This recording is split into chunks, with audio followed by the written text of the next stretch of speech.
Class 12 black holes.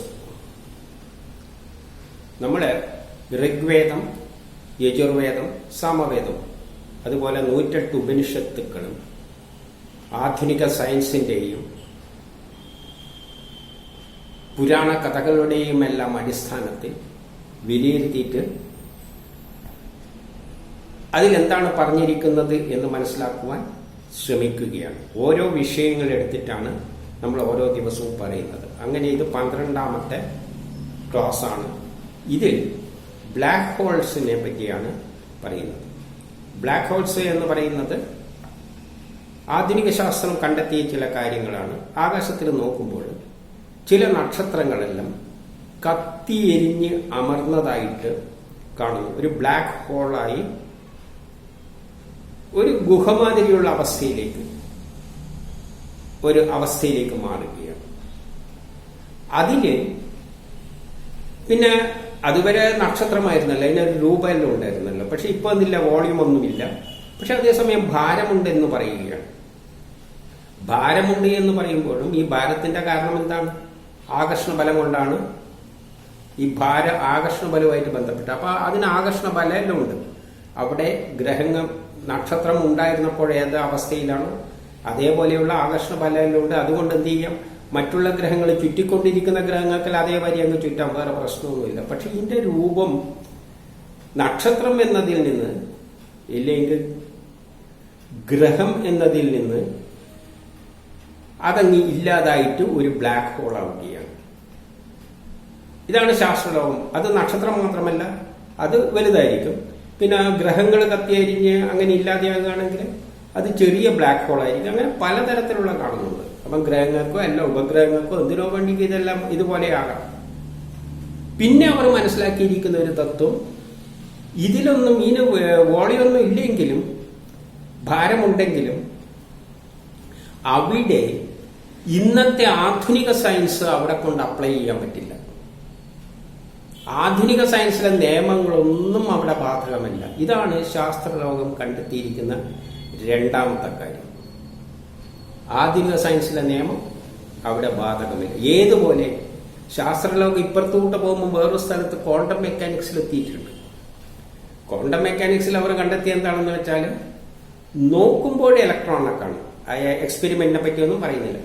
നോക്കുമ്പോൾ നമ്മൾ കണ്ണുകൊണ്ടല്ല, ഏതെങ്കിലും ഒരു ഇലക്ട്രോണിക്സ് ഉപകരണം ഉപയോഗിച്ച് ഈ ഇലക്ട്രോൺ സഞ്ചരിക്കുന്നത് നോക്കുമ്പോൾ ഒരു എക്സ്പെരിമെന്റ് ഉണ്ട്. ഇലക്ട്രോണിനെ ഒരു ദ്വാരത്തിലൂട്ട് കടത്തിവിടുന്നതല്ല, 2 ദ്വാരത്തിലൂട്ടിയല്ല. അപ്പൊ അങ്ങനെയുള്ള അവസ്ഥയിൽ അവർ മനസ്സിലാക്കിയ എന്താണെന്ന് വെച്ചാൽ, ഈ ഇലക്ട്രോണിക്സ് ഉപകരണം അത് പോകുന്നത് നോക്കുമ്പോൾ അത് ഇലക്ട്രോൺ ആയിട്ട് തന്നെ പോകും. അതങ്ങ് ഓഫ് ചെയ്ത് കഴിഞ്ഞാൽ നോക്കാതിരിക്കുമ്പോൾ അത് വെളിച്ചത്തിന്റെ രൂപം എടുക്കും. ഇലക്ട്രോൺ എന്ന് പറഞ്ഞാൽ നമുക്ക് ദ്രവ്യമായി എടുക്കുകയാണെങ്കിൽ, മറ്റേത് ഊർജമായി എടുക്കുകയാണെങ്കിൽ നോക്കുമ്പോൾ അത് മാന്യന്റെ ദ്രവ്യത്തിന്റെ രൂപത്തിൽ നടക്കും. നോക്കാതിരിക്കുമ്പോൾ ഊർജത്തിന്റെ രൂപം എടുക്കും. അതായത് എന്നെ നിങ്ങൾ നോക്കുമ്പോൾ ഞാൻ ഇത് രൂപത്തിലുണ്ട്, നോക്കാതപ്പോൾ ഞാൻ ഇവിടെ ഇല്ല, എല്ലാം മാഞ്ഞുപോയി. അങ്ങനെ ഒരു പ്രതിഭാസം അല്ല. ദ്രവ്യമൂർജമാകുന്നതല്ല. ദ്രവ്യമൂർജമാകുകയാണെങ്കിൽ നമുക്ക് ആധുനിക സയൻസിന്റെ തത്വം എന്താണ്? E=mc². ദ്രവ്യത്തെ ഊർജാക്കുമ്പോൾ ഭയങ്കര എനർജിയെല്ലാം പുറത്തേക്ക് വരണം. ഇതൊന്നും അവിടെ അങ്ങനെയൊന്നും സംഭവിക്കുന്നില്ല. അപ്പൊ അവിടെയും ആധുനിക സയൻസിന്റെ നിയമങ്ങളൊന്നും ഏൽക്കുന്നില്ല. അപ്പൊ അവിടെ വ്യാഖ്യാനിക്കേണ്ടിക്ക് ആധുനിക സയൻസിലൂടെ വ്യാഖ്യാനിച്ച കാര്യം നടക്കില്ല. കാരണം ആധുനിക സയൻസ് അത് അംഗീകരിക്കുന്നില്ല അവിടെ. അതുമാതിരി തന്നെ ബ്ലാക്ക് ഹോൾസിന്റെ അകത്തും ആധുനിക സയൻസിലെ തത്വങ്ങളൊന്നും അടക്കം പ്രയോഗിച്ചാൽ അംഗീകരിക്കില്ല. അതുകൊണ്ട് ശാസ്ത്രജ്ഞന്മാർ ഭയങ്കര പാടുപെടുകയാണ്. എന്തുകൊണ്ടെന്ന് വെച്ചാൽ, നമ്മളെ യുക്തിവാദികൾക്ക് ആധുനിക സയൻസിൽ പറഞ്ഞെങ്കിൽ മാത്രമേ അത് വിശ്വസിക്കൂ. ആധുനിക സയൻസിന്റെ പരിധിയിൽ വരാതെ ഒന്നും അവർ വിശ്വസിക്കില്ല. അല്ല, അവരെ സംബന്ധിച്ചിടത്തോളം ആധുനിക സയൻസേ ഉള്ളൂ, വേറൊരു സയൻസ് ഇല്ല. എന്ത് നമ്മൾ തെളിയിക്കുന്നില്ല, ആധുനിക സയൻസിലോട്ട് തിരിച്ചില്ല. ഇപ്പൊ ശാസ്ത്രജ്ഞന്മാർക്ക് ഇത് പറയേണ്ടിക്ക് തന്നെ ഇവരെ പേടിച്ചിട്ട് മിണ്ടാൻ പറ്റില്ല. കാരണം ആധുനിക സയൻസിന്റെ പരിധിയിൽ ഇത് വരില്ല എന്ന് പറഞ്ഞു കഴിഞ്ഞാൽ ശാസ്ത്രലോകം അങ്ങനത്തെ ആ ബ്ലാക്ക് ഹോളിനെ ഒന്നും നമുക്ക് അംഗീകരിക്കാൻ പറ്റില്ല. അങ്ങനെ ക്വാണ്ടം മെക്കാനിക്സിനെ ഒന്നും നമ്മൾ അംഗീകരിക്കാൻ പറ്റില്ല, സർട്ടിഫിക്കറ്റ് തരാൻ പറ്റില്ല. അതുകൊണ്ടിപ്പം ശാസ്ത്രലോകം ഇതിനെ ആധുനിക സയൻസിൽ പെടുത്താൻ പറ്റുമോ എന്ന് വെച്ചിട്ട് ചിലപ്പം ഗവേഷണങ്ങൾ നടത്തിക്കൊണ്ടിരിക്കുകയായിരിക്കാം. എങ്ങനെയെങ്കിലും ഇതിനെ ആധുനിക സയൻസിൽ കൊണ്ടുപെടുത്തണം. എങ്കിലേ യുക്തിവാദികളിൽ നിന്ന് നമുക്ക് എന്ത് കിട്ടുള്ളൂ? സർട്ടിഫിക്കറ്റ് കിട്ടുകയുള്ളൂ. അതുകൊണ്ട് അവർ ആകെ വെട്ടിലായിരിക്കുകയാണ്. അതായത് ഇതിനെല്ലാം ആധുനിക സയൻസിൽ പെടുത്തിയിട്ട് പറഞ്ഞു കൊടുക്കണം. എങ്കിലേ ഇതിന് ഉത്തരം കണ്ടെത്താൻ പറ്റും. അതൊട്ട് നടക്കുന്നുമില്ല. അപ്പൊ അങ്ങനത്തെ ഉള്ള ഒരു അവസ്ഥയിലാണ് ശാസ്ത്രലോകം എത്തിയിരിക്കുന്നത്.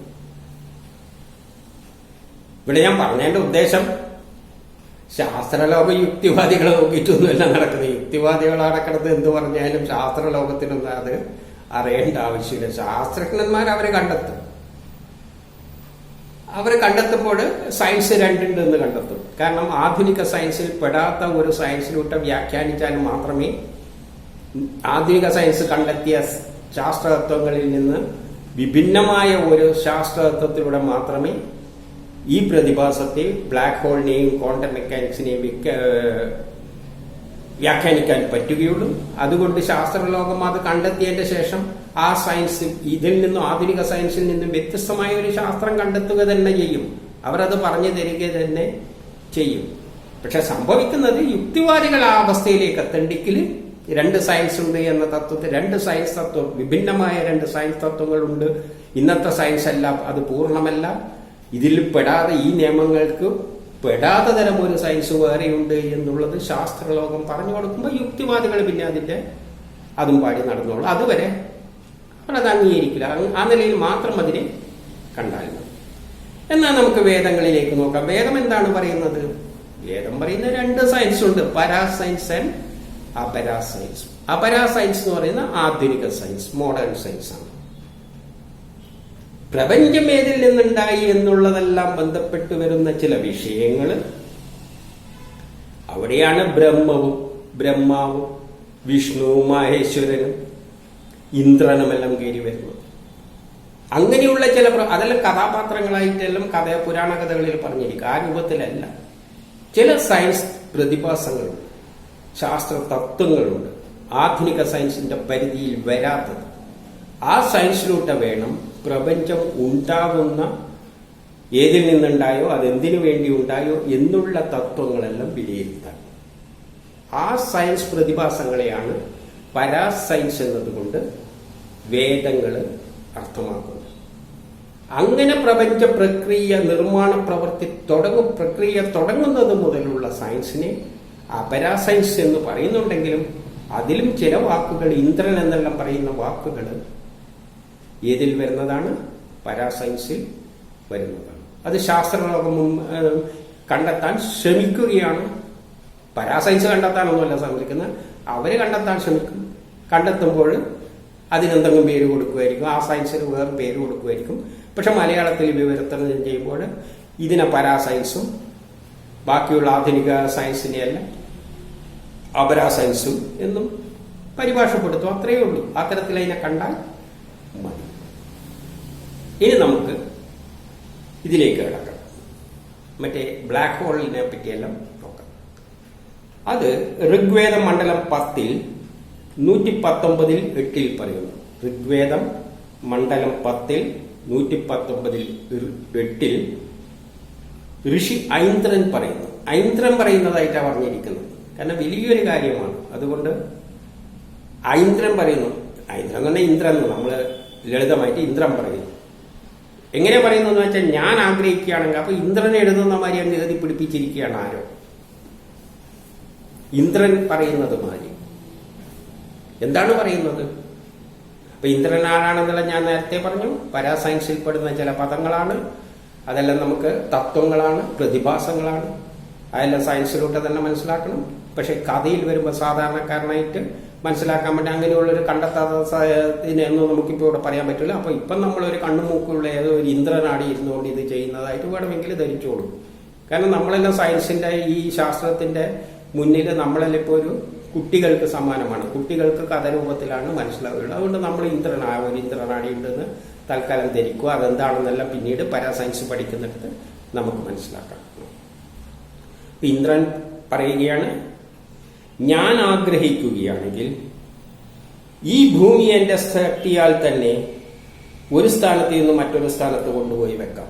ഞാൻ ആഗ്രഹിക്കുകയാണെങ്കിൽ, അതായത് ആ ശക്തി വിശേഷം ആഗ്രഹിക്കുകയാണെങ്കിൽ ഭൂമിയെ തന്നെ വേണമെങ്കിൽ ഇവിടുന്ന് എടുത്തിട്ട് വേറെടുത്ത് പൊക്കി വേറെടുത്ത് കൊണ്ടുവെക്കാന്നാണ് പറയുന്നത്. ചിലപ്പോൾ അത് സംഭവിച്ചെന്നും വരും. കാരണം ഭൂമി ചിലപ്പോൾ ഒരു സമയത്ത് ഈ ഓർബിറ്റിൽ നിന്ന് എടുത്ത് അങ്ങ് തെറിച്ചങ്ങ് പോയെന്ന് വരും. എപ്പോഴൊന്നും പറയാൻ പറ്റില്ല, സംഭവിക്കാം. കാരണം ഭൂമിയെ പോലും എടുത്തു മാറ്റാന്ന് പറയുമ്പോൾ വേണമെങ്കിൽ അത് സംഭവിക്കാം. ഇപ്പൊ സംഭവിച്ചിട്ടൊന്നുമില്ല. അത് നമ്മളെന്നാ പ്രപഞ്ചത്തിൽ ആ സത്യ പ്രതിഭാസം നാം കാണുന്നുണ്ട്. എന്താണത് നമ്മൾ കണ്ടത്? ഒരു കാലത്ത് സൂര്യന് 9 ഗ്രഹങ്ങൾ ഉണ്ടായിരുന്നു. ഏതെല്ലാണ്? ബുധൻ, ശുക്രൻ, ഭൂമി, ചൊവ്വ, വ്യാഴം, ശനി, യുറാനസ്, നെപ്റ്റ്യൂൺ, പ്ലൂട്ടോ. അവസാനത്തെയാണ് പ്ലൂട്ടോ. ഒരു ഗ്രഹമായിട്ടാണ് കണ്ടിരുന്നത്. ഒരു സുപ്രഭാതത്തില് ശാസ്ത്രജ്ഞന്മാർ എണീച്ചു നോക്കിയപ്പോൾ പ്ലൂട്ടോനെ അടക്കണമില്ല. പ്ലൂട്ടോ ഓർബിറ്റിൽ നിന്ന് തടി വിട്ടു എന്ന് തോന്നി. നോക്കിയപ്പോൾ അവിടെയൊന്നും നോക്കിയിട്ട് കാണുന്നില്ല. പിന്നെ കുറെ തപ്പിപ്പിടിച്ച് നോക്കിയപ്പോൾ ആശാൻ കിടക്കുന്ന വേറൊരിടത്ത് ചുരുണ്ടുകൂടി ഇരിക്കുകയാണ്. അങ്ങനെ ഇരിക്കുന്ന അവസരത്തിൽ പിന്നെ സൂര്യന്റെ ഗ്രഹം എന്ന് പറയാൻ പറ്റൂല എന്ന് പിന്നെ ശാസ്ത്രജ്ഞന്മാർ അതിനൊരു ഗ്രഹത്തെ കൂട്ടണ്ടെന്നെല്ലാം പറഞ്ഞ് കളഞ്ഞിരിക്കുകയാണ് ഇപ്പോൾ. അപ്പൊ ഒരു സ്ഥലത്ത് നിന്ന് മാറ്റി വേറൊരിടത്തേക്ക് കൊണ്ട് പ്രതിഷ്ഠിച്ചിരിക്കുകയാണ്. നവഗ്രഹങ്ങളിൽ ഒന്നാണ്. അപ്പം പിന്നെ ഭൂമിനെ എടുത്തുകൊണ്ടുപോകാൻ ഏതെങ്കിലും വേണമെങ്കിൽ എടുത്തു കൊണ്ടുപോകാൻ. ഈ പറഞ്ഞതിൽ തെറ്റൊന്നുമില്ല. ഇങ്ങനെ വേറെ ലോകത്തിൽ ഏതിന്റെ എല്ലാം ഗ്രഹങ്ങളെ എടുത്ത് എവിടെയെല്ലാം മാറ്റുന്നുണ്ടാവും. നമുക്ക് കാണാൻ പറ്റുന്നതാണ്. നമുക്ക് കാണാൻ പറ്റണ്ടെങ്കിൽ അത്രയും സൗകര്യം വേണ്ടേ? ഉപകരണങ്ങളെല്ലാം മനഃശക്തിയായ ഉപകരണങ്ങളുണ്ടായ എല്ലാം ഇതെല്ലാം കാണാൻ പറ്റുള്ളൂ. ഇപ്പൊ ഗ്രഹത്തെ എടുത്ത് മാറ്റുന്നതെല്ലാം നമ്മൾ കണ്ടു കഴിഞ്ഞു. നമ്മളെ ഒരു ഗ്രഹത്തെ തന്നെ എടുത്തിട്ട് വേറെ എവിടെയോ കൊണ്ടുപറ്റും. ഇനിയോ? അപ്പോൾ ഞാൻ ആഗ്രഹിക്കുകയാണെങ്കിൽ ഈ ഭൂമിയെ എന്റെ ശക്തിയാൽ തന്നെ ഒരു സ്ഥാനത്ത് നിന്ന് മറ്റൊരു സ്ഥാനത്ത് കൊണ്ടുപോയി വെക്കാം. ഏത് സ്ഥാനത്തെ വേണമെങ്കിലും നശിപ്പിക്കാം, ഏതിനെ വേണമെങ്കിലും നശിപ്പിക്കാം. അത് തന്നെയാണ് നമ്മൾ ഇപ്പം കണ്ടുകൊണ്ടിരിക്കുന്നത്. ബ്ലാക്ക് ഹോൾ ആയിരിക്കുന്നത്. ഏതോ ഒരു നക്ഷത്രത്തെ, ചില നക്ഷത്രങ്ങളെല്ലാം എടുത്തിട്ട് അങ്ങ് കരിച്ച് ബ്ലാക്ക് ഹോൾ ആക്കി കളയണം. അമർന്നു പോവുകയാണ്, കത്തി അമരുകയാണ്.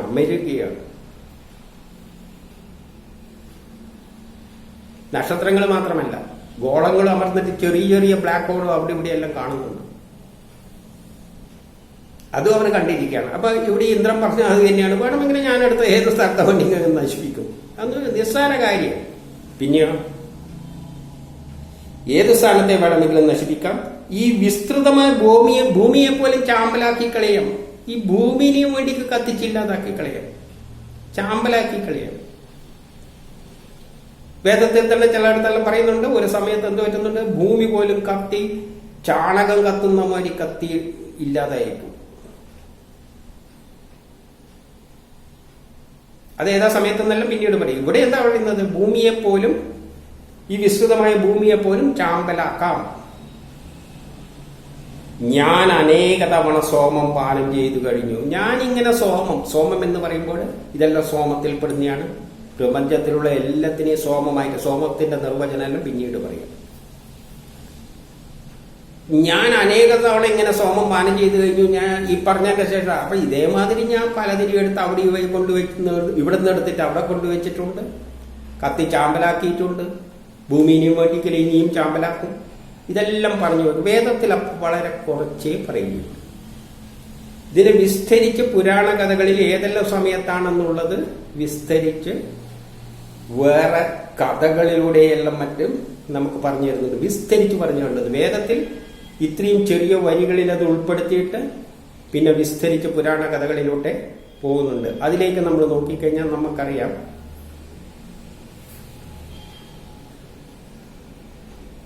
നാല് യുഗമുണ്ട് എന്ന് പറഞ്ഞുകൊണ്ട് കൃതയുഗം, ത്രേതായുഗം, ദ്വാപരയുഗം, കലിയുഗം. അതിന്റെ വർഷമെല്ലാം ഇവിടെ പറഞ്ഞിട്ടുണ്ട്. ആ 4 യുഗം കഴിയുമ്പോൾ ആ 4 യുഗത്തിനെയാണ് എന്ത് പറയുന്നത്? ചതുർയുഗങ്ങൾ. ഈ യുഗങ്ങൾ കഴിയുമ്പോൾ ഭൂമിയിൽ പ്രളയമുണ്ടാകും. ജലം കൊണ്ട് ഭൂമി മൂടും.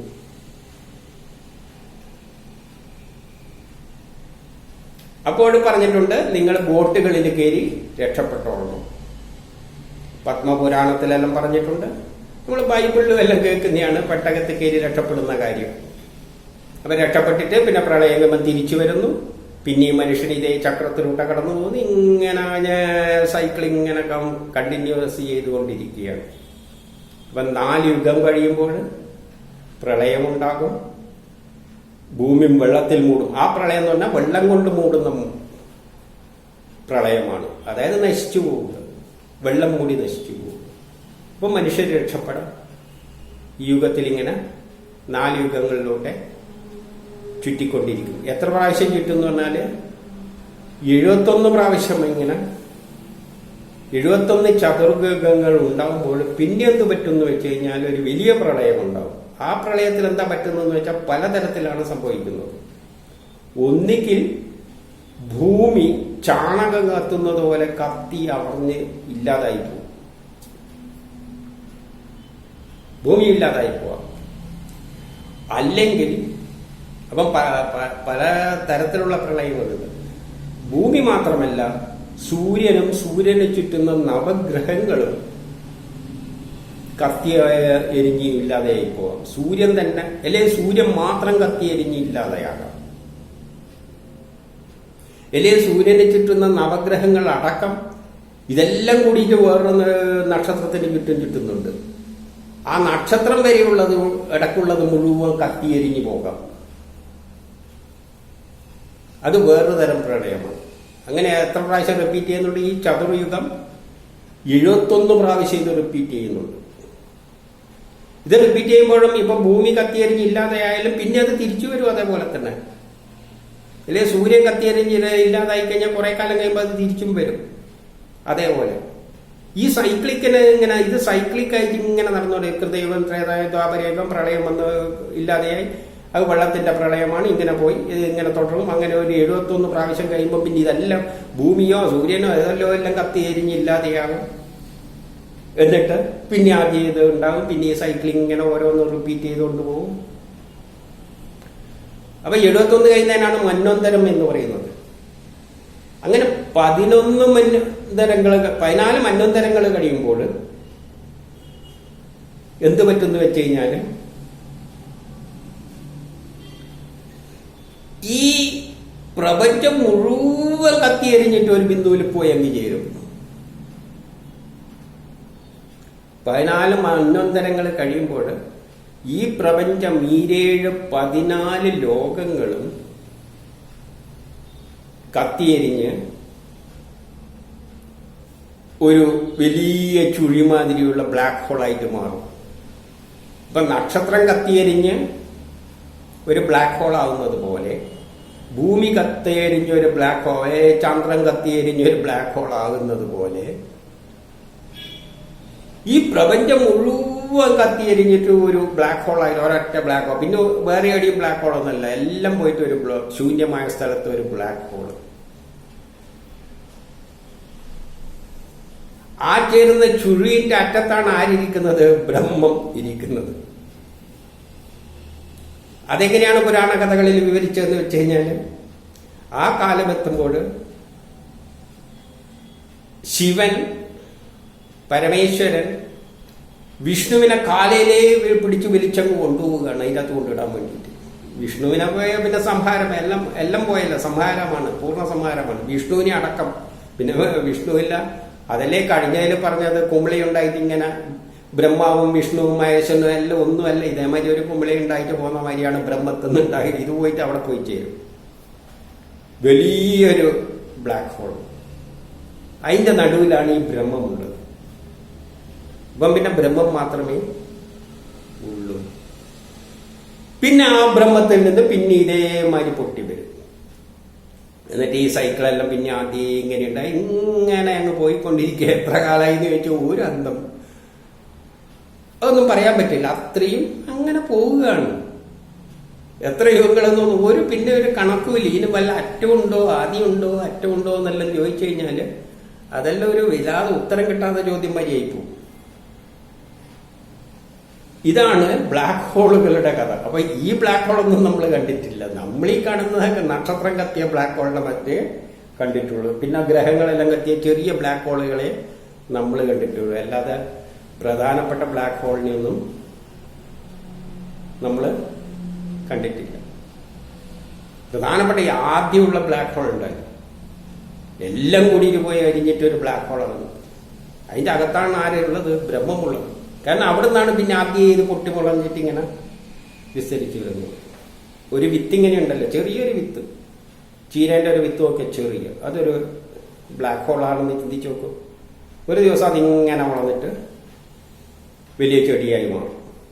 പിന്നെ എല്ലാം കരിഞ്ഞിട്ട് പിന്നെ ഒരു വിത്തായിട്ട് ഒരു വിത്തേ ഉണ്ടാകുന്നുള്ളൂ എന്ന് വെച്ചാൽ ആ വിത്തിലാണ് പിന്നെ അതുള്ളത്. പിന്നെ അതിങ്ങനെ ആ തരത്തിൽ നമ്മൾ അതിനെ ഇമാജിൻ ചെയ്താൽ മതി. അല്ലെങ്കിൽ പണ്ട് പറഞ്ഞ സമുദ്രത്തിൽ ബ്രഹ്മം അവിടെ സമുദ്രം എന്ന് പറയുമ്പോൾ പരന്നു പോയി. ഇതൊന്നുമല്ല, ഇതൊരു ബ്ലാക്ക് ഹോളാണ്.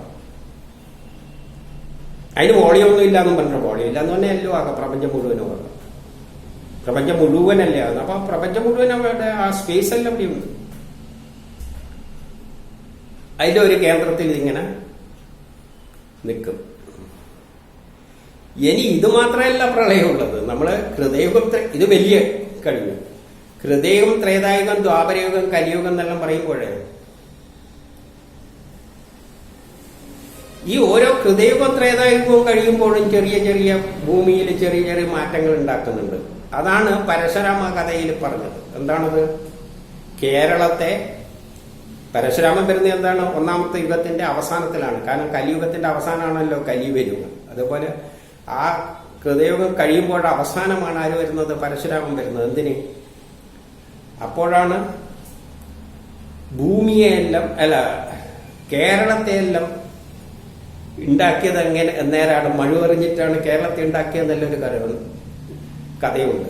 കഥയിലൂടെയാണ് ഇതെല്ലാം വിസ്തരിച്ചു വരുന്നത്. പരശുരാമൻ എന്ന് പറഞ്ഞാൽ കാലമാണ്. കഥയിൽ വരുമ്പോ കഥരൂപത്തിലെല്ലാം അവതരിപ്പിക്കും, കഥാപാത്രങ്ങളെല്ലാം ആയിട്ട് അവതരിപ്പിക്കും. അപ്പോഴ് കേരളം വെള്ളത്തിൽ നിന്ന് പൊന്തി വന്നിട്ടുണ്ട്. ചില സ്ഥലത്ത് വെള്ളത്തിൽ അപ്പൊ ഓരോ യുഗങ്ങൾ കഴിയുമ്പോൾ എന്ത് പറ്റുന്നുണ്ട്? മാറ്റങ്ങൾ സംഭവിക്കുന്നു. നമുക്കറിയാം, വേദവ്യാസന്റെ എല്ലാം ഉള്ള കാലത്ത് സരസ്വതി നദീനെ പറ്റി പറഞ്ഞിട്ടുണ്ട്. പക്ഷെ ഇപ്പം നോക്കിക്കഴിഞ്ഞാൽ സരസ്വതി നദി ഒന്നും പൊടി പോലും അവിടെയില്ല. ആ നദിയെല്ലാം പോയി. അപ്പൊ അതെല്ലാം എന്ത് പറ്റുന്നു? കാലം മാറുന്നതനുസരിച്ച് ഇപ്പൊ കടലിന്റെ അകത്ത് തന്നെ എത്ര സ്ഥലങ്ങൾ കണ്ടെത്തുന്നുണ്ട്. കടലിന്റെ അകത്ത് കുറെ സ്ഥലങ്ങൾ ഉണ്ട്, ശാസ്ത്രലോകം കണ്ടെത്തിയിട്ടുണ്ട്. അപ്പൊ ഒരു കാലത്ത് അതെല്ലാം കരയായിരുന്നു. അപ്പൊ ഓരോ യുഗങ്ങൾ നടക്കുമ്പോഴും ഭൂമിയിൽ അതിൻ്റെതായ മാറ്റങ്ങൾ ഉണ്ടാകുന്നുണ്ട്. അപ്പൊ 4 യുഗം കഴിയുമ്പോൾ ഈ യുഗത്തിലും എന്തുണ്ട്? മഹായുദ്ധങ്ങളും ഉണ്ടാവുന്നുണ്ട്. ലോകത്തിലുള്ള ഘടന തന്നെ ഭൂമിയിലെ ഘടന തന്നെ മാറി മാറി വരുന്നുണ്ട്. ഇപ്പൊ ചെറിയ ചെറിയ പ്രളയങ്ങൾ വേറെ ഉണ്ടാവുന്നുണ്ട്. ദ്വാരകയെല്ലാം വെള്ളത്തിൽ പോയി എന്നെല്ലാം കഥയിൽ പറഞ്ഞു കിടക്കുന്നില്ല. അതിൽ ഏത് കാലഘട്ടത്തിലാണെന്നെല്ലാം ശാസ്ത്രലോകം അന്വേഷിച്ചാലേ മനസ്സിലാവുകയുള്ളൂ. അപ്പൊ ഇതെന്ന് പറയുന്നത് ലോകം ഒരു വലിയ സൈക്കിൾ, പലതരം സൈക്കിളായിട്ട് ഇങ്ങനെ കറങ്ങിക്കൊണ്ടിരിക്കുകയാണ്. ഈ ഓരോ സൈക്കിളും സംഭവങ്ങളും ഉണ്ടാകുന്നുണ്ട്. അത് മാത്രമല്ല, ഈ കൃതയുഗത്തിന്റെ അകത്ത് തന്നെ കൃതയുഗം, ത്രേതായുഗം, ദ്വാപരയുഗം, കലിയുഗം എന്നെല്ലാം പറഞ്ഞിട്ട് ഘട്ടങ്ങളുണ്ട്. അതേപോലെ കൃതയും ത്രേതായുഗത്തിന്റെ അകത്തും ഇതേമാതിരി തന്നെ 4 ഘട്ടങ്ങളായിട്ടെല്ലാം സൈക്കിൾ തിരിഞ്ഞുകൊണ്ടിരിക്കുന്നുണ്ട്. നമ്മൾ മനുഷ്യനും തന്നെ 4 സൈക്കിളായിട്ടാണ് പോകുന്നത്. നമുക്ക് അതായത് പഠിക്കുന്ന കാലം, പിന്നെ ഗൃഹസ്ഥാശ്രമം, വിദ്യാഭ്യാസം കഴിഞ്ഞിട്ട് ഗൃഹസ്ഥാശ്രമം, പിന്നെ വാനപ്രസ്ഥം, സന്യാസം, ഇങ്ങനെയെല്ലാം പറഞ്ഞിട്ട് 4 ഘട്ടങ്ങളുണ്ട്. അവിടെ ഒരു 4 ഘട്ടമാണ്. മറ്റതിന്റെ ഒരു ചെറിയൊരു കോപ്പിയാണ് നമ്മളെ ശരീരത്തിൽ. നമ്മളും ഇങ്ങനെ കറങ്ങിക്കൊണ്ടിരിക്കുകയാണ് തലമുറകളായിട്ട്. അത് ഏതെല്ലാം ഉണ്ട്? കൃതയുഗത്തിലുണ്ട്, ത്രേതായുഗത്തിലും, ദ്വാപരയുഗത്തിലും. അപ്പൊ ഈ ഒരു സൈക്ലിക് ആയിട്ട് ചെറിയ ചെറിയ സബ് സൈക്കിൾസ് എല്ലാം ആയിട്ട് ഇതിനെല്ലാം ഒരു കൃതയുഗം എന്ന് പറയുന്നത് നമ്മളെ ജീവിതത്തിൽ തന്നെ കൃതയുഗം ഇതെല്ലാം ഉണ്ട്. അപ്പൊ ഇതൊരു വലിയൊരു പ്രക്രിയയാണ് ഈ പ്രപഞ്ചത്തിൽ നടക്കുന്നത്. നമുക്കറിയാം, ലോകത്തെ തന്നെ എന്തുണ്ട്? ചില സ്ഥലത്ത് വളരെ മോഡേൺ മാനേജ്മെന്റിൽ അങ്ങ് എത്തിയ സ്ഥലമുണ്ട്. ചില സ്ഥലത്ത് ആദിവാസികളെ പോലെ ഒരു ചുക്കു വിദ്യാഭ്യാസം ഇല്ലാതെ മനുഷ്യരുടെ സൈക്കിളും വരുന്നുണ്ട്. പക്ഷെ അവിടെയും കുറെ കഴിയുമ്പോൾ ഗ്രാജുവലായിട്ട് ഡെവലപ്പ് വരും. ഇപ്പുറം വരുന്ന മാതിരി അപ്പുറം വരണമെന്നില്ല. അപ്പൊ അങ്ങനെയുള്ളൊരു കോംപ്ലിക്കേറ്റഡ് സിസ്റ്റത്തിലൂടെയാണ് നമ്മൾ പോകുന്നത്. അപ്പൊ നമ്മളിങ്ങനെ ആകാശത്തിൽ ഈ പലതരം ബ്ലാക്ക് ഹോളുകളെ കണ്ടല്ലോ. നമ്മളിതെല്ലാം കണ്ടത് എങ്ങനെയാണെന്ന് വെച്ച് കഴിഞ്ഞാൽ വലിയ ഉപകരണങ്ങൾ ഉണ്ടാകണം. നമുക്ക് നല്ല നല്ല ഉപകരണങ്ങൾ ഉണ്ടെങ്കിലേ ഇതെല്ലാം മനസ്സിലാക്കാൻ പറ്റും. ആധുനിക ടെക്നോളജിയുടെ എല്ലാം സഹായത്താൽ മാത്രമേ ഇങ്ങനെ ബ്ലാക്ക് ഹോളുകളെല്ലാം കണ്ടെത്താൻ പറ്റും. പക്ഷെ നമ്മൾ യുക്തിവാദികളോട് ചോദിച്ചാൽ പറയും, ഈ പണ്ടുള്ളവരിൽ ഇതെങ്ങനെയാണ് ഇതെല്ലാം പറയുന്നതെന്ന് ചോദിച്ചാൽ, ഇപ്പോൾ ഗ്രഹങ്ങൾ ചുറ്റുന്ന സ്പീഡെല്ലാം കണ്ടുപിടിച്ചിട്ട് പഞ്ചാംഗം എല്ലാം ഓരോ കാലഘട്ടത്തിൽ ഇപ്പൊ ഏത് വർഷത്തെ ഗ്രഹത്തിന്റെ പൊസിഷൻ ചോദിച്ചു കഴിഞ്ഞാൽ പഞ്ചാംഗത്തിൽ കാൽക്കുലേറ്റ് ചെയ്ത് പറയുന്നത്. അപ്പൊ യുക്തിവാദികളോട് ചോദിച്ചാൽ യുക്തിവാദികൾ അന്ന് കെട്ടിടങ്ങളൊന്നും ഇല്ലല്ലോ. അപ്പൊ അവരവിടെയാണ് തുറസായ വല്ല പാറപ്പുറത്തായിരിക്കും കിടക്കുന്നുണ്ടാവും. പാറപ്പുറത്ത് ആകാശത്തേക്ക് നോക്കിയിരിക്കുമ്പോൾ ഇതിന്റെ എല്ലാം സ്പീഡ് വളരെ വേഗത്തിൽ അവർക്ക് മനസ്സിലാക്കാൻ പറ്റും. ബ്ലാക്ക് ഹോളുകൾ അവർക്ക് കണ്ണിനുമായിട്ട് വലിയ കാഴ്ചകളൊന്നും ആവശ്യമൊന്നുമില്ല. അവരിങ്ങനെ ആകാശത്ത് നോക്കി നിൽക്കുമ്പോൾ അത് അവിടെ ഒരു ബ്ലാക്ക് ഹോൾ കിടക്കുന്നു, അത് നക്ഷത്രം കത്തിയെരിഞ്ഞതാണ്, ഇവിടെ വേറൊരു, ഇതെല്ലാം അവർക്ക് കാണാൻ പറ്റും. എന്നിട്ട് എഴുതി വെക്കുന്നതാണ് ഗ്രഹങ്ങളുടെ സ്പീഡ്, ഇന്ന ഗ്രഹങ്ങളുണ്ട്, പ്രപഞ്ചഘടന, അതെല്ലാം അവർ അവിടെ ഇരുന്നിട്ട് ആകാശത്ത് നോക്കിക്കഴിഞ്ഞാൽ അവരത് നോക്കിയിട്ട് എഴുതി വെക്കുന്നതാണ്. അല്ലാതെ വേറെ ഉപകരണമൊന്നും അന്നത്തെ കാലമൊന്നുമില്ല, അത് അംഗീകരിക്കാൻ പറ്റില്ല. പക്ഷെ ഇന്നത്തെ കാലത്ത് അതൊന്നും പോരാ. മനുഷ്യന് സ്വന്തം കണ്ണോടൊന്നും നോക്കിയാലൊന്നും ഇന്ന് പരിപാടി കിട്ടൂല. എല്ലാം കിട്ടണ്ടെങ്കിൽ ബ്ലാക്ക് ഹോളാണെന്ന് നോക്കിയാൽ നമ്മൾ നോക്കിയാൽ കാണാൻ പോകുന്നു, ഉണ്ടെങ്കിലും നമുക്ക് മനസ്സിലാവും അത് ബ്ലാക്ക് ഹോളാണെന്ന്. അപ്പൊ ഇന്ന് നമുക്ക് ഉപകരണം വേണം. പക്ഷെ അന്നത്തെ മനുഷ്യരെ വെറുതെ നമ്മൾ ഈ വീട്ടിന്റെ അകത്തിരിക്കുന്നതുകൊണ്ടാണ് നമ്മൾ ആകാശമൊന്നും നോക്കാൻ സൗകര്യം കിട്ടുന്നില്ല.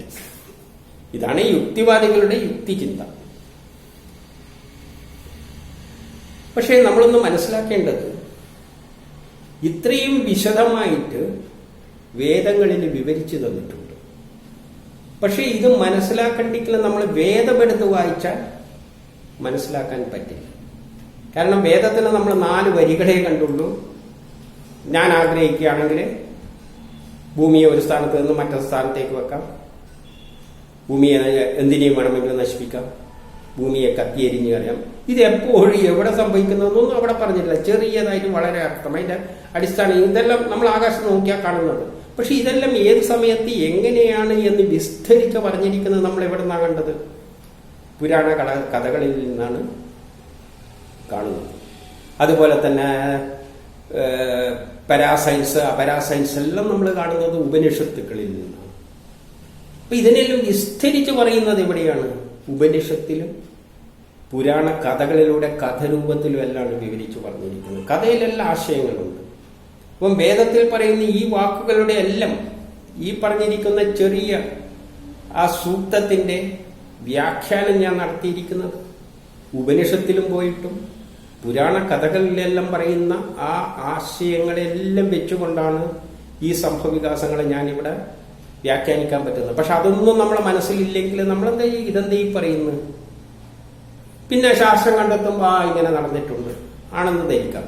പക്ഷെ മന്വന്തരങ്ങളെ പറ്റിയും ഓരോ കാലഘട്ടത്തിൽ സംഭവിക്കുന്ന ഈ സംഭവവികാസങ്ങളെ അതിൻ്റെ അകത്ത് പറഞ്ഞിട്ടുണ്ട്. ഭൂമി ഇങ്ങനെ കത്തി എങ്ങനെയെല്ലാം കത്തിയിട്ട് ഇല്ലാതാകുന്നതെന്ന് പോലും അതിൻ്റെ അകത്ത് പറഞ്ഞിട്ടുണ്ട്. ഭൂമി ഏത് പ്രക്രിയയിലൂടെ ഏതെല്ലാം, അതായത് കത്തി ഇല്ലാതാകുന്നതിന് മുമ്പിൽ ചില സംഭവങ്ങളെല്ലാം അവിടെ സംഭവിക്കുന്നുണ്ട്. അതെല്ലാം വളരെ വിസ്തരിച്ച് ഈ ബ്ലാക്ക് ഹോൾ ആകുന്നതിനെക്കാട്ടി മുമ്പിലുള്ള പ്രക്രിയകളെല്ലാം വളരെ വിസ്തരിച്ച് അതിനകത്ത് പറഞ്ഞിട്ടുണ്ട്. അതായിക്കഴിഞ്ഞാൽ പിന്നെ തിരിച്ചു വരുന്ന അവസാനം ബ്രഹ്മത്തിലേക്ക് പോയി ലയിക്കുന്ന ഒരവസ്ഥയുണ്ടല്ലോ, പിന്നെ തിരിച്ചു വരുന്നത് ഒരു പൊട്ടിത്തെറിയിലൂടെയെല്ലാണ്. ആ പൊട്ടിത്തെറിയനെ പറ്റി ആധുനിക ശാസ്ത്രം പറയുന്നുണ്ട്, ഒരു പൊട്ടിത്തെറിയെല്ലാം ഉണ്ടെന്ന്. അപ്പോൾ ഒന്ന് ഈ പ്രപഞ്ചം മുഴുവൻ ബ്ലാക്ക് ഹോളായി ബ്രഹ്മത്തിൽ പോയി ലയിച്ചു കഴിഞ്ഞാൽ വലിയൊരു ബ്ലാക്ക് ഹോളായിട്ട് ബ്രഹ്മത്തിൽ പോയി ലയിക്കുമ്പോൾ പിന്നെ ഒന്നുമില്ല. പിന്നെ അത് തിരിച്ചു വരുന്നത് ഒരു പൊട്ടിത്തെറിയിലൂടെയാണ്. ഈ റിവേഴ്സ് പ്രക്രിയയാണ് നടക്കുന്നത്. പക്ഷെ അതൊന്നും ഇവിടെ കാണാൻ പറ്റില്ല. അപ്പൊ ഇവിടെ നിന്നത് മനസ്സിലാക്കണ്ടെങ്കിൽ അതിന് വിസ്തരിച്ച് പറയുന്നത് കാണിക്കാൻ നമ്മൾ പുരാണ കഥകളിലേക്ക് പോകേണ്ടി വരും. വിസ്തരിച്ച് പറയേണ്ടി. ഇവിടെ സയൻസ് പഠിച്ചവൻ ഇത് മതി. കാരണം സയൻസിൽ നമുക്കറിയാം ഇപ്പം ബ്ലാക്ക് ഹോളുണ്ട്, ഗ്രഹവൃത്തിന്ന് വേർത്തിയിലേക്ക് എടുത്ത് മാറ്റപ്പെട്ടിട്ടുണ്ട്. അതെല്ലാം നമുക്ക് ഈ വേദത്തിന്റെ നമുക്ക് ആ സയൻസിൽ നല്ല ജ്ഞാനമുണ്ടെങ്കിൽ നമ്മൾ ഈ വേദവരി വായിക്കുമ്പോൾ തന്നെ നമുക്ക് ഇതിനെ പറ്റിയാണ് പറയുന്നത്. പക്ഷെ എല്ലാത്ത തരത്തില് അതുകൊണ്ട് അറിയുന്നതുകൊണ്ടാണ്. അറിയാത്ത ഒരാൾക്കാണെങ്കിൽ ഇത് മാത്രം വായിച്ചു കഴിഞ്ഞാൽ എന്ത് ഈ പറയുന്നതെന്ന് ഒന്നും പിടികിട്ടില്ല. പിന്നെ മറ്റേ പുരാണ കഥകളിലൂടെ എല്ലാം പോകുമ്പോഴേ നമുക്ക് എവിടെ എത്താൻ പറ്റുന്നുള്ളൂ? ഈ യഥാർത്ഥ ശാസ്ത്രതത്വത്തിലേക്ക് എത്താൻ പറ്റുന്നുള്ളൂ. ഈ വരികളുടെ പിന്നിലുള്ള ശാസ്ത്രതത്വങ്ങൾ മനസ്സിലാക്കണ്ടെങ്കിൽ നമ്മൾ പുരാണ കഥകളിലൂടെ എല്ലാം കടന്നു പോയിട്ട് ഇപ്പം വേദത്തെ സമീപിക്കാനുള്ള വഴി എന്താണ്? നമ്മൾ ആദ്യം പുരാണ കഥകൾ ശരിക്കും മനസ്സിലാക്കാൻ ശ്രമിക്കുക. അത് കഥരൂപത്തിൽ നമുക്ക് ഉൾക്കൊള്ളാൻ വലിയ പ്രയാസമൊന്നുമില്ല. കഥരൂപത്തിൽ പലതും പറഞ്ഞു തരും. അതിന്റെ ആന്തരിക അർത്ഥവും വേണം. നമ്മളത് രസിച്ചുകൊണ്ട് നമ്മളെ കഥകൾ നമ്മളെ മനസ്സിൽ പല കഥകളും നമ്മളെ മനസ്സിലുണ്ട്. ഉപനിഷത്തിൽ പറയുന്നതും നമുക്ക് പിന്നെല്ലാം കുറച്ച് ഇന്ന് എല്ലാവരും കൈകാര്യം ചെയ്യുന്ന കഥകളാണ് കൈകാര്യം ചെയ്യുന്നത്. പിന്നെ കുറച്ച് കഴിയുമ്പോൾ ഉപനിഷത്തിലെ ചിലതെല്ലാം എടുത്തിട്ട് വ്യാഖ്യാനിക്കും. കാരണം കുറച്ചും കൂടി ഉൾക്കൊള്ളാൻ പറ്റുന്നത്. അപ്പൊ ആ ഉപനിഷത്തുകളെയെല്ലാം മനസ്സിലാക്കിയിട്ട് പിന്നെ അതിലൂടെ വേദത്തിലേക്ക് കടന്നു കഴിഞ്ഞിട്ട് അപ്പോഴാണ് നമ്മൾ ഒരു സയൻസ് ചിന്താഗതി വരുന്നത്. വേദത്തിലേക്ക് കടക്കുമ്പോഴാണ് നമുക്ക് ഈ കഥകളിൽ നിന്ന് പിന്നെ സയൻസിൽ അവിടെ പിന്നെ കഥാരൂപത്തിലല്ല പറയുന്നത്, സയൻസ് ആയിട്ടാണ് പറയുന്നത്. എടുത്ത് അതിന്റെ സത്ത മാത്രം എടുത്തു പറയുകയാണ്. അപ്പം നമ്മൾ ഇതിനെയും കൂടി അതിനെ വിലയിരുത്തുമ്പോൾ നമ്മളെ മനസ്സിൽ എന്ത് വരും? ശരിയായ പ്രപഞ്ചരഹസ്യം നമ്മുടെ മനസ്സിൽ തെളിഞ്ഞു വരും. അങ്ങനെ വേണം വേദത്തെ സമീപിക്കാൻ. അപ്പൊ ഈ പ്രോഗ്രാമിലൂടെ നമ്മൾ അതിനാണ് ശ്രമിക്കുന്നത്. വേദത്തെ സമീപിക്കേണ്ട രീതിയാണ് നമ്മൾ പറയാൻ ശ്രമിക്കുന്നത്. വേദത്തിൽ എങ്ങനെയാണുള്ളത്, പുരാണ കഥകളിൽ എങ്ങനെയാണുള്ളത്, അതെല്ലാം നമ്മൾ ഒരു പ്രത്യേക രീതിയിൽ പറയാഞ്ഞു കൊണ്ടുപോവുകയാണ്.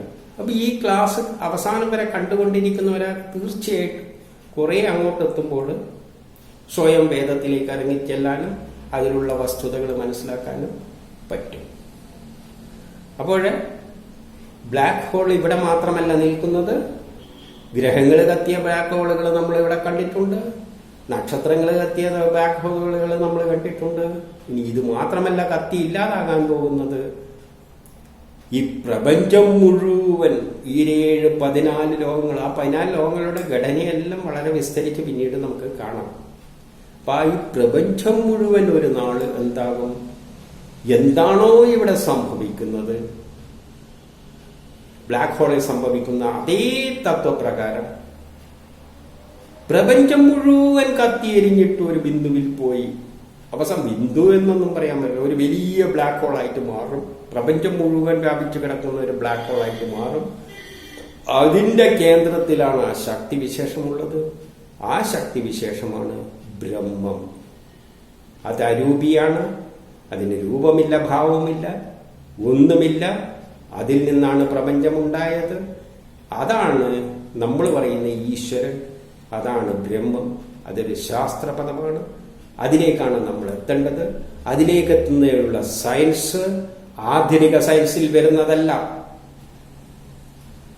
ശാസ്ത്രലോകം തന്നെ പ്രഖ്യാപിച്ചു കഴിഞ്ഞു.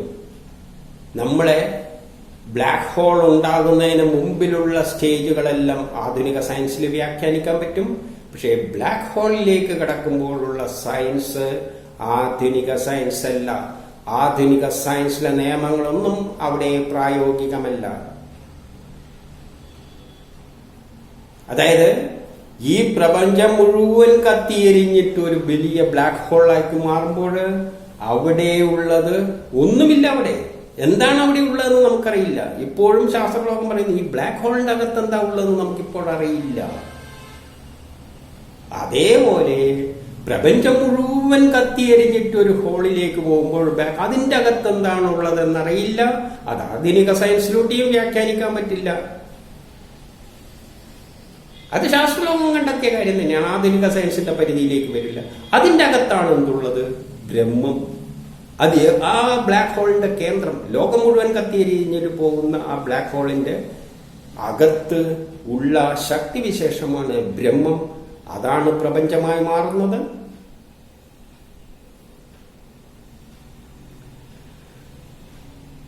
അതിന് രൂപവും ഭാവവും ഇല്ല എന്ന് ശാസ്ത്രലോകം ഇതിനകത്ത്, അതായത് ഇന്നത്തെ ബ്ലാക്ക് ഹോളിന്റെ അകത്ത്, ആകാശത്ത് കാണുന്ന ബ്ലാക്ക് ഹോളിന്റെ അകത്ത് എന്താണുള്ളതെന്ന് അറിയില്ല. അതിന്റെ അകത്തുള്ള സയൻസും എന്താണെന്ന് അറിയില്ല എന്ന് ശാസ്ത്രലോകം പറയുന്നു. പക്ഷെ ഇന്നത്തെ സയൻസ് അല്ല, അത് വേറെ സയൻസ് ആയിരിക്കാം. ആ സയൻസ് കണ്ടെത്തുമ്പോൾ അതാണ് പരാസയൻസ്. ആ പരാസയൻസിൽ അതിന്റെ പിന്നെ ഉള്ളിൽ എന്താ ഉള്ളതെന്നുള്ള ഒരു ശക്തിവിശേഷമുണ്ട്, എന്തോ ഒരു പ്രതിഭാസമുണ്ട്. ആ പ്രതിഭാസം തന്നെയാണ് അതിലും വലിയൊരു പ്രതിഭാസമാണ് പ്രപഞ്ചം മുഴുവൻ കത്തിയെരിഞ്ഞിട്ട് ഉണ്ടാകാൻ പോകുന്ന ബ്ലാക്ക് ഹോളിന്റെ ഉള്ളിലുള്ള പ്രതിഭാസം. ആ പ്രതിഭാസമാണ് ബ്രഹ്മം, ഈശ്വരൻ. അതിന് രൂപവും ഭാവവുമില്ല. സയൻസിലൂടെ തന്നെ അതിലേക്ക് കണ്ടെത്താൻ പറ്റൂ. പക്ഷെ ആ സയൻസ് ഇന്നത്തെ സയൻസ് അല്ല. യുക്തിവാദികൾ ചിന്തിക്കുക, ഇന്നത്തെ സയൻസിന്റെ പരിധിയിൽ ബ്ലാക്ക് ഹോളിന്റെ അകത്തുള്ള സയൻസ് അല്ല എന്ന് ശാസ്ത്രലോകം ഉറപ്പിച്ചു പറയുന്നു. അപ്പോൾ രണ്ട് സയൻസ് ഉണ്ട്. ഇന്നത്തെ സയൻസിലൂടെ അല്ല ആ ഈശ്വരനെയും ബ്രഹ്മത്തെയും നമ്മൾ നോക്കിക്കാണേണ്ടത്. അതിന് വേറൊരു സയൻസ് ഉണ്ട്. അല്ലാതെ ഈ സയൻസ് വെച്ച് വ്യാഖ്യാനിക്കാൻ പറ്റി പറയുന്നത് നിങ്ങൾ ശാസ്ത്രജ്ഞന്മാർ പോലും പറയുന്നതിന് അർത്ഥം മനസ്സിലാക്കിയിട്ടില്ല എന്നുള്ളതാണ്. സയൻസ് തന്നെ രണ്ടുണ്ട് എന്ന് ശാസ്ത്രലോകം എവിടെ എത്തി മനസ്സിലാക്കിയിരിക്കുന്നു. ക്വാണ്ടം മെക്കാനിക്സ് എന്ന പ്രതിഭാസത്തിലെത്തി നിൽക്കുമ്പോഴും ബ്ലാക്ക് ഹോളിന്റെ അകത്തേക്ക് കടന്നു നോക്കുമ്പോഴും ശാസ്ത്രലോകം ഒന്ന് പ്രഖ്യാപിക്കുന്നു, ആധുനിക സയൻസിന്റെ നിയമങ്ങളല്ല അവിടെയുള്ളത്. അപ്പോൾ വേറൊരു ശാസ്ത്രമുണ്ട്, അതാണ് പരാസയൻസ്. ആ പരാസയൻസിൽ വരുന്നതാണ് പ്രപഞ്ചം ഏതിൽ നിന്നുണ്ടായി, എങ്ങനെയുണ്ടായി എന്നെല്ലാം.